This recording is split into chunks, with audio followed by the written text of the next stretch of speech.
ক্ষমতা ধরে রাখতে শেষ 4 ঘন্টাও জোর চেষ্টা চালিয়েছেন শেখ হাসিনা। অতিরিক্ত আরও বল প্রয়োগ এবং রক্তপাতের মাধ্যমে ক্ষমতা ধরে রাখতে 3 বাহিনীর প্রধান সহ পুলিশের আইজিপিকেও চাপ দেন তিনি। তবে সবকিছু যে নিয়ন্ত্রণের বাহিরে চলে গেছে তা কিছুতেই মানতে চাচ্ছিলেন না শেখ হাসিনা।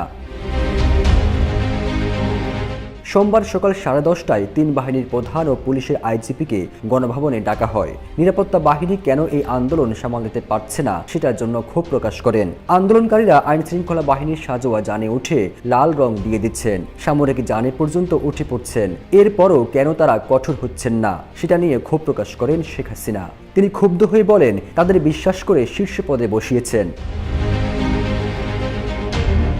এক পর্যায়ে শেখ হাসিনা আইজিপিকে দেখিয়ে বলেন, পুলিশ তো ভালোই করছে। তখন আইজিপি জানান, অবস্থা যে পর্যায়ে গেছে তাতে পুলিশের পক্ষেও আর বেশি সময় এরকম কঠোর অবস্থান ধরে রাখা সম্ভব নয়। ওই সময় শীর্ষ কর্মকর্তারা শেখ হাসিনাকে বোঝানোর চেষ্টা করেন, বল প্রয়োগ করে এই আন্দোলন সামাল দেওয়া যাবে না, কিন্তু শেখ হাসিনা সেটা মানতে চাচ্ছিলেন না। তখন কর্মকর্তারা শেখ রেহানার সঙ্গে আরেক কক্ষে আলোচনা করেন।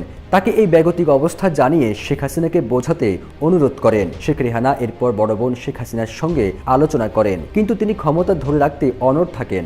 এক পর্যায়ে বিদেশে থাকা সচিব ওয়াজেদ জয়ের সঙ্গেও ফোনে কথা বলেন একজন শীর্ষ কর্মকর্তা। এরপর জয় তার মায়ের সঙ্গে কথা বলেন। তারপর শেখ হাসিনা পদত্যাগে রাজি হন। তিনি তখন একটা ভাষণ রেকর্ড করতে চান জাতির উদ্দেশ্যে প্রচারের জন্য, কিন্তু সেটিরও সুযোগ পাননি তিনি।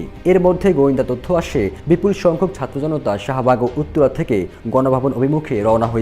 দূরত্ব বিবেচনায় 45 মিনিটের মধ্যে শাহবাগ থেকে গণভবনে আন্দোলনকারীরা চলে আসতে পারে। ভাষণ রেকর্ড করতে দিলে গণভবন থেকে বের হওয়ার সময় নাও পেতে পারেন শেখ হাসিনা। এই বিবেচনায় শেখ হাসিনাকে ভাষণ রেকর্ডের সময় না দিয়ে 45 মিনিট সময় বেঁধে দেওয়া হয়।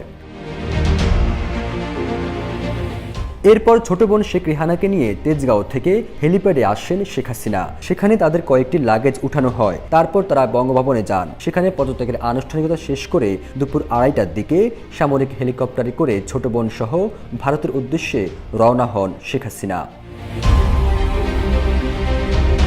জানা গেছে, হেলিকপ্টারটি ভারতের আকাশে প্রবেশের পর কিছুক্ষণ উড্ডয়ন করে। পরে আগরতলায় বিএসএফের একটি হেলিপ্যাডে অবতরণ করে। তারপর সেখান থেকে দিল্লি যান বলে ভারতীয় গণমাধ্যম জানায়।